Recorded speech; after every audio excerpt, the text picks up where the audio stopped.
जय हिंद दोस्तों, और मैं फिर से स्वागत करता हूं मैं आप लोगों का आपके अपने चैनल लोन हेल्प इंडिया पे। और आज के इस वीडियो में बात करेंगे, आप लोगों को मालूम है रिकवरी एजेंट और बाकी नोटिस कॉल इन सभी को लेके काफ़ी न्यू अपडेट्स आती रहती हैं।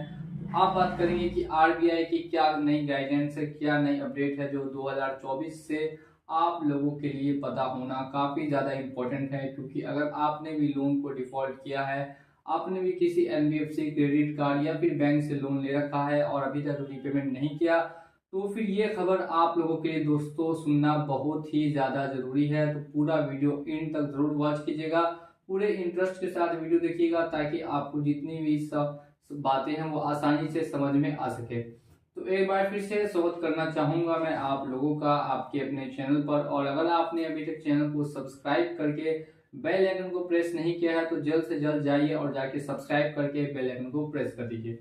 तो हम लोग यहाँ पे बात करते हैं कि अगर आपने किसी भी एनबीएफसी से लोन डिफॉल्ट किया है या क्रेडिट कार्ड या पर्सनल लोन किसी भी तरीके का आपने लिया होगा, तो पहले आपके ऊपर काफ़ी हैवी पेनल्टी चार्जेस लगते थे।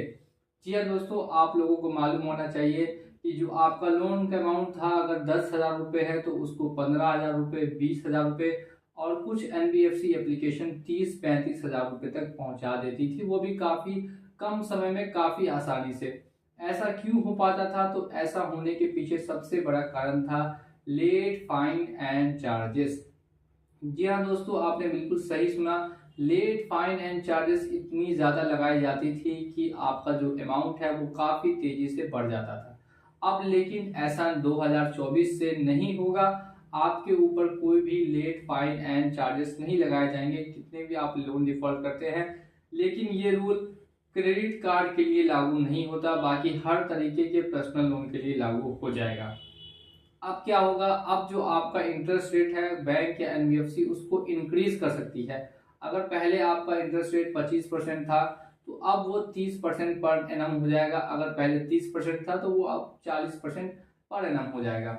यानी कि आपका जो इंटरेस्ट रेट है सिर्फ और सिर्फ बैंक या एनबीएफसी उसी को बढ़ा पाएगी, ना कि आपके ऊपर लेट फाइन और चार्जेस हैवी पेनल्टी चार्जेस लगा पाएगी। तो इससे आपको क्या होगा कि जितना भी आपका लोन का अमाउंट है, अगर उसमें थोड़ा आप लेट पेमेंट भी करते हैं तो थोड़ा बहुत ही अमाउंट आपको और देना पड़ेगा। पिछली बार की तरह या पहली बार की तरह आपको दोबारा से डबल या ट्रिपल अमाउंट देने की अब जरूरत नहीं है। अगर आप पहले से लोन ले चुके हैं और आपके ऊपर पेनल्टी और चार्जेस लग चुके हैं, तो ऐसी कंडीशन में क्या करें, कैसे पेनल्टी और चार्जेस हटवाएं, इसके लिए हमारे चैनल को सब्सक्राइब कीजिए। नेक्स्ट वीडियो में मैं आपको बताऊंगा कि पेनल्टी चार्जेस कैसे हटवाए जा सकते हैं। अब हम लोग बात कर लेते हैं सेकेंड नियम के बारे में। जो सेकेंड रूल है 2023 में ही लागू किया गया था, लेकिन अभी तक इसको देखा नहीं गया है, कंपनियां फॉलो नहीं कर रही हैं। तो माना जा रहा है 2024 से आरबीआई का ये नियम भी लागू हो जाएगा और 100% होना भी चाहिए। अब इस नियम के तहत क्या कहा जाता है वो आप लोग ध्यान से सुनिए। जितनी भी एनबीएफसी एप्लीकेशन थी वो लोगों के डेटा को स्टोर कर लेती थी, अपने पास जमा कर लेती थी और उसका यूज करके उनको एट लास्ट में ब्लैकमेल करने की काफी यहाँ पे 200 कंप्लेन मिली है। मुझे खुद लगभग ऐसी 2000 से 3000 कंप्लेन मिली है 2023 के अंदर में, जहाँ पे लोगों को ब्लैकमेल किया गया है। कॉन्टेक्ट लिस्ट के दम पे अगर रिपेमेंट नहीं कर पाते हैं तो फिर कॉन्टेक्ट लिस्ट को कॉल करके उनकी इमेज को खराब करने की कोशिश की जाती है, उनको डीफेम किया जाता है। जितने भी डिफॉल्टर्स हैं सभी के लिए मैं ये बता रहा हूँ। कुछ एप्लीकेशंस ऐसा करती भी हैं और कुछ एप्लीकेशंस ऐसा नहीं भी करती है। 2023 में ये नियम बना था, लेकिन अब 2024 से ये नियम भी दोस्तों लागू हो जाएगा और सभी एनबीएफसी को फॉलो करना होगा। तो इससे क्या आपके ऊपर प्रभाव पड़ेगा कि कोई भी कंपनी अब आपके कॉन्टैक्ट लिस्ट पर डायरेक्टली कॉल या मैसेज नहीं कर सकती है। अगर आपकी परमिशन मिलेगी उसके बाद ही वो किसी और नंबर पे कॉल कर सकते हैं, अदरवाइज नहीं कर सकते हैं। अब यहाँ पे आप लोगों के लिए दो मैंने खबर बता दी। अभी तक अगर आपने वीडियो को लाइक नहीं किया तो वीडियो को आप लोगों को लाइक जरूर से जरूर करना चाहिए। और अगर चैनल को सब्सक्राइब नहीं किया तो चैनल को सब्सक्राइब कर दीजिए ऐसी इन्फॉर्मेशन वाली वीडियोस के लिए।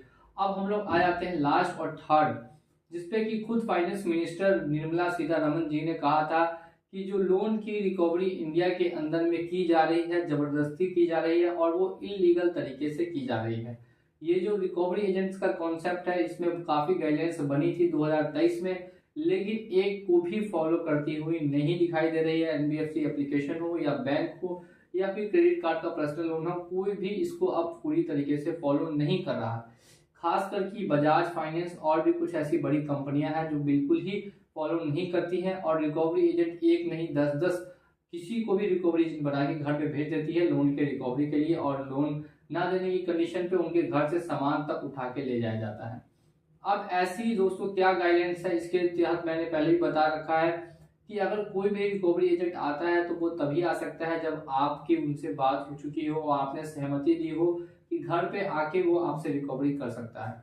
अदरवाइज कोर्ट का ऑर्डर आने पर ही किसी के पास अधिकार है कि वो आपके घर पे आए, अदरवाइज किसी के पास इतना अधिकार नहीं है कि वो आपके घर पे आ सके। तो आपको दो बातों का ख्याल रखना है, या तो अगर आप उसको बुला रहे हैं पैसा देने के लिए तो वो आपके घर पे आके पैसा लेकर जा सकता है, या फिर दूसरी कंडीशन ये हो सकती है कि उसके पास कोर्ट से ऑर्डर मिला हो उसको कि जाइए जाके घर पे से रिकवरी कर लीजिए पैसों की, तब वो आ सकता है।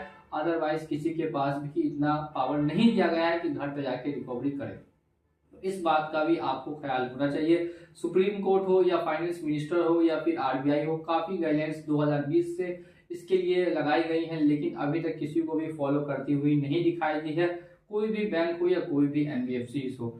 अब ऐसा क्यों होता है दोस्तों? तो ऐसा होता है मैक्सिमम प्रॉफिट कमाने के लिए। देखिए, आप लोगों के पैसे से ये लोग ज्यादा से ज्यादा प्रॉफिट कमाते हैं और आप लोगों से ही इनका बिजनेस चलता है। ये कोई सर्विस प्रोवाइडर नहीं है। पहले लोन क्या थी कि एक तरीके से सर्विस प्रोवाइडर की थी कि कोई भी सर्विस प्रोवाइड करा, लेकिन अब ये लोन जो है वो बिजनेस बन चुका है। सभी लोग बिजनेस कर रहे हैं, प्रॉफिट ज्यादा से ज्यादा कमा रहे हैं, अपने इन्वेस्टर्स को ज्यादा से ज्यादा रिटर्न्स दे पा रहे हैं। तो बस यहीं तक दोस्तों इनकी कहानी सिमट चुकी है। अब अगर आप सोचते हैं कि लोन से आपका फायदा होगा तो ये बिल्कुल ही गलत है। लोन से आपका नहीं, सिर्फ और सिर्फ बिजनेसमैन कंपनीज का फायदा होने वाला है और आपका होगा सबसे बड़ा लॉस। तो इस लॉस से बचने के लिए क्या किया जाए, कैसे आप इस दलदल से बाहर आ सकते हैं, इन सभी इंपॉर्टेंट जानकारियों के लिए आपको हमारे साथ बना रहना काफी ज्यादा इंपॉर्टेंट है। तो चैनल को सब्सक्राइब करके बेल आइकन को प्रेस कर दीजिए। चलिए चलता हूं मैं आज के इस वीडियो में और मिलूंगा आप लोगों से अगली वीडियो में बहुत जल्द। जय हिंद, जय भारत।